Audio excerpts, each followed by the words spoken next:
driving the all-new Hyundai i10 for the very first time. But what are 10 things that you need to know about this new model?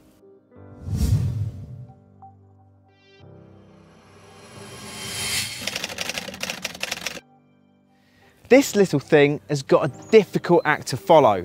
The previous i10, launched in 2008, sold 110,000 units alone in the UK, with 26,000 of these coming during the scrappage scheme.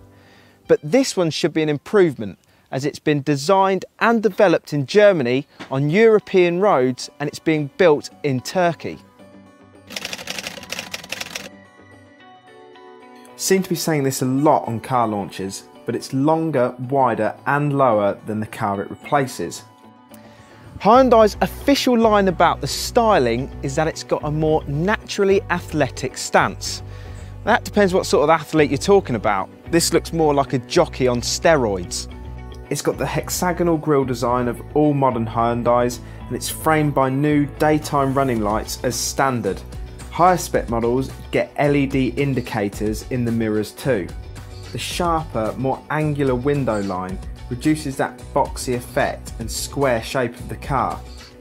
More distinct body lines and curvature on the headlights make for an all-round, much better updated look.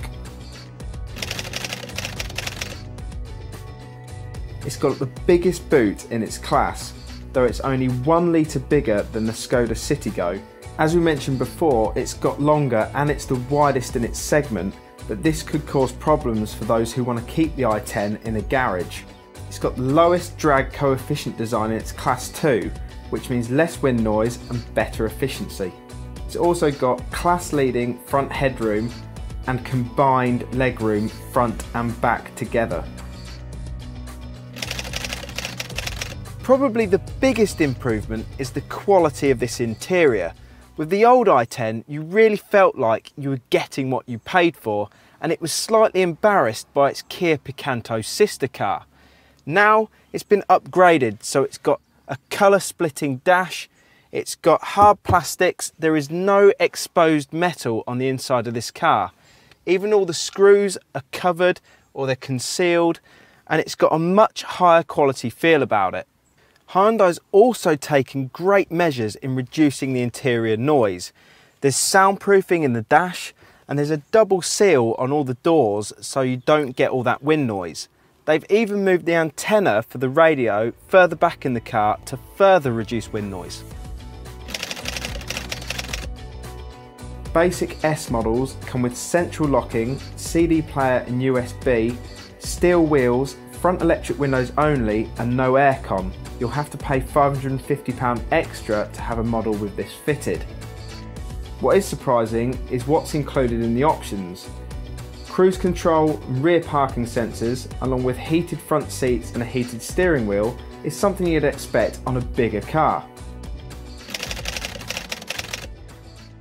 There's just 2 engines available, both petrols, a 4-cylinder 1.25 and a 3-cylinder 1 litre.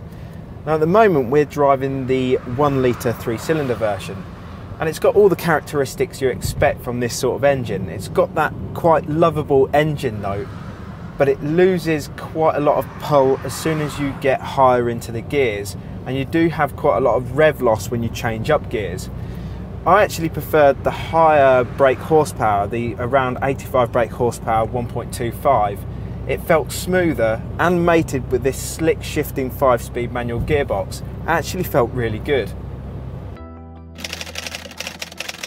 It's only available in mid-SE spec and only comes with 4 seats instead of 5 like the rest of the range. Efficiency's improved to 65.7 mpg claimed over the 60.1 mpg of the standard 1 litre 3-cylinder engine, and it's the only model in the lineup with sub 100 grams per kilometre of CO2 emissions. The combination of the longer wheelbase and wider track makes the i10 feel more stable in the corners, and because it's got a lower roof, it's got a lower centre of gravity, so it doesn't feel as wallowy when you change in direction. They've also reworked the suspension front and back, so there's less dive under braking and a little bit more control. And the steering isn't the lightest we've driven in the city car segment. It's still good enough for town driving, but it's slightly more responsive than rivals when you're on more open, twisty roads like these. They've also made the body structure more rigid. This should help with the impact resistance and reduce vibration. It's okay going over softer, more flowing changes in surfaces, but things like potholes and more pronounced bumps can still be felt quite harshly in the interior. As with all new Hyundais, you get the 5-year unlimited mileage warranty, 5-year annual vehicle health checks, and 5 years of free breakdown cover. Click the link to get the full results from our breakdown services survey.